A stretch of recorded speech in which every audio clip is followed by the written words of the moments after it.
एक ठंडी शाम थी। सूरज ढल चुका था और रेलवे स्टेशन पर पीली धुंधली लाइटें जल चुकी थी। भीड़ अपने अपने ट्रेनों की ओर भाग रही थी, पर उसी भीड़ से अलग एक लड़की प्लेटफॉर्म नंबर 3 के कोने में चुपचाप बैठी थी। उसके पास एक पुराना सा बैग, एक पानी की बोतल और एक छोटा सा डायरी थी। चेहरे पर थकान, आंखों में हल्का सा डर, पर कहीं गहराई में एक अजीब सी हिम्मत भी। उसका नाम आर्या था। सिर्फ 18 साल की, पहला मोड़। घर छोड़ने की वजह आर्या किसी से नजर नहीं मिला रही थी। वे बार बार स्टेशन की घड़ी देखती, फिर लंबी सांस भरती। उसने अपने बैग से मुड़ा तुड़ा कागज निकाला। वो उसके स्कूल का सर्टिफिकेट था।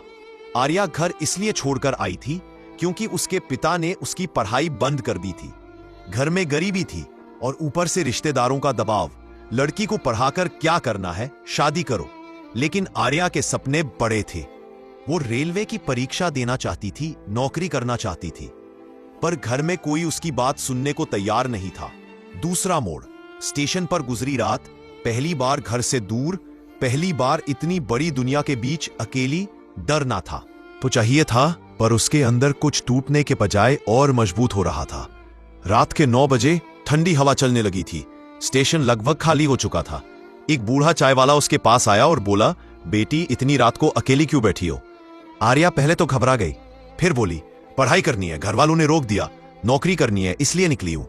चाय वाला एक पल चुप रहा, फिर बोला, बेटी सपनों से भागना मत। जिस रास्ते पर चल पड़ी हो उस पर डरना मत। उस बूढ़े ने उसे मुफ्त की चाय दे दी। उस चाय में सिर्फ गर्माहट नहीं, भरोसा भी मिला। तीसरा मोड़। मुश्किल का सामना। रात और गहरी हो गई। सुरक्षा गार्ड ने आकर पूछा, इस समय यहां बैठना सुरक्षित नहीं है, कहां जाना है? आर्या ने धीरे से कहा, इलाहाबाद जाना है, कल सुबह वाली ट्रेन है। गार्ड उसके साहस से प्रभावित हुआ। उसने कहा, यहां फर्श पर मत बैठो, वेटिंग हॉल में चलो, वहां सीसीटीवी है, सुरक्षित रहोगी। आर्या ने शुक्रिया कहा और वेटिंग हॉल में चली गई। फिर उसने अपनी डायरी निकाली और लिखना शुरू किया। मुझे डर लग रहा है, पर मुझे रुकना नहीं। आर्या ने पूरे आत्मविश्वास के साथ पेपर दिया और 3 महीने बाद जब रिजल्ट आया तो उसका नाम पहले ही पेज पर था। उसने रेलवे में जूनियर क्लर्क की नौकरी हासिल कर ली थी। वही आर्या जो एक रात स्टेशन पर अकेले बैठी थी, आज उसी स्टेशन पर यूनिफॉर्म में खड़ी होकर टिकट चेक कर रही थी। जब उसके पिता मिलने आए तो उनकी आंखें भर आई। आर्या ने सिर्फ इतना कहा, पापा अगर उस रात डर जाती तो आज यहां नहीं होती।